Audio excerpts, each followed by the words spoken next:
Welcome to another Sunday drop-in with Croes-y-Parc Chapel. So lovely that you could join us again this morning.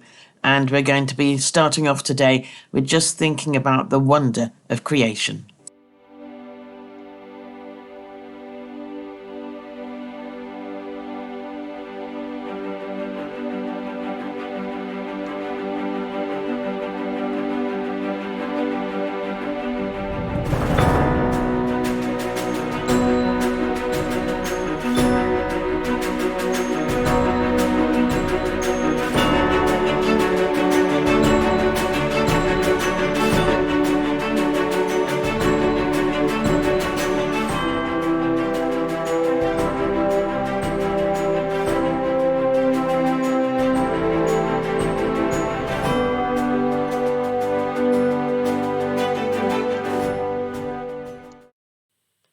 Good morning and thanks for joining us.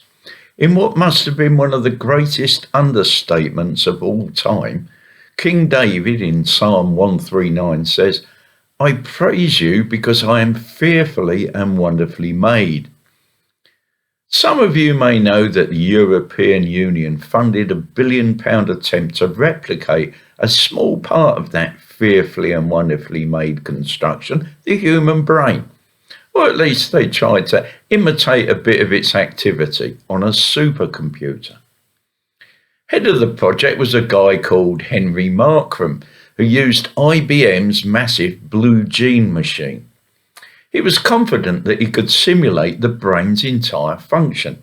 All he needed, he said, was a supercomputer which was a bit faster than the giant state-of-the-art one that he worked on. 100,000 times faster, to be exact.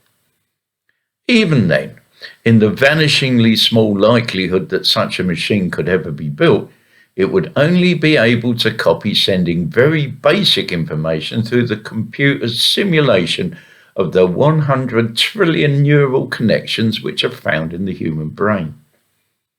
It wouldn't be able to run a human body.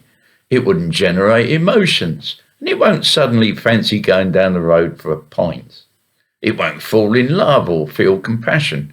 But on the plus side, it won't experience hate either. It's not going to get bored, angry, resentful or lustful. It will never have an original thought. It won't compose poetry or appreciate natural beauty. It will never crack a joke nor laugh at someone else's. And you won't be able to run it on peanut butter sandwiches. It will need its own power station, and a very large one at that. It will never see anything, hear anything, or taste anything, and it will effectively die the moment someone forgets to stick another $10 million in the meter. And if someone eventually builds a supercomputer the size of a small city, which can send tiny bits of information through 100 trillion virtual neural connections, we'll all be really impressed, won't we? Of course, it would still be utterly and irretrievably pathetic when compared to the human brain, but it will be able to replicate how the brain communicates, even if, unlike in real life, the information it sends goes nowhere and achieves nothing. Yes, we are truly, fearfully and wonderfully made. Now, there are many myths about God, like he's an old man with a white beard who sits on a cloud, or that God is far away and somehow unapproachable. But the truth is even more shocking than the fiction. God created all we know, including ourselves, and he did it with a purpose in mind. He created you and me with a purpose in mind. And the primary purpose of you and me is not to serve God. Yes, he gives our lives meaning and value and joy through service, but that's not our primary purpose. It's to know him, love him, and enjoy him forever. Which begs a question, doesn't it? How well do you know him? How well do I know him? Make no mistake, knowing God through Christ is an essential prerequisite to loving him and to enjoying him forever. something else a supercomputer will never be able to do. God bless and stay safe.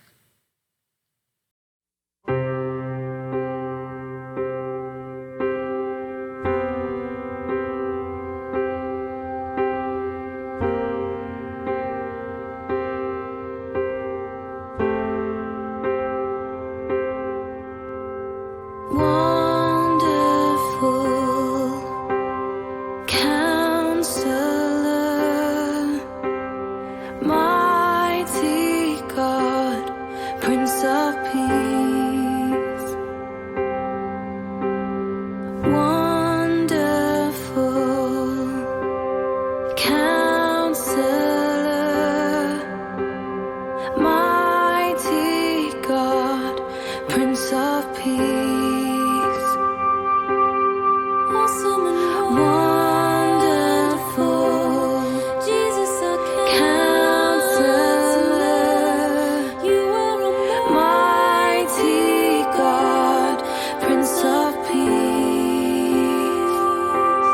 awesome and wonderful, Jesus our Counselor, you are mighty God, Prince of Peace, awesome and wonderful, Jesus our Counselor, mighty God, Prince of Peace, awesome and wonderful, Jesus our Counselor, mighty God, Prince of Peace.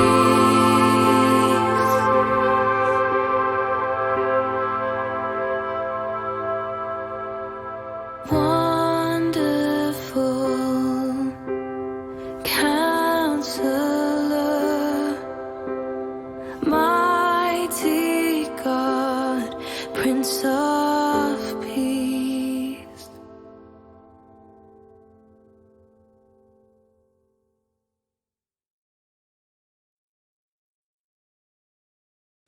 Lovely to have you with us today. And in the meantime, until we meet again next Sunday, if there's anything we can do to help, if you have any prayer requests, please do get in touch. God bless.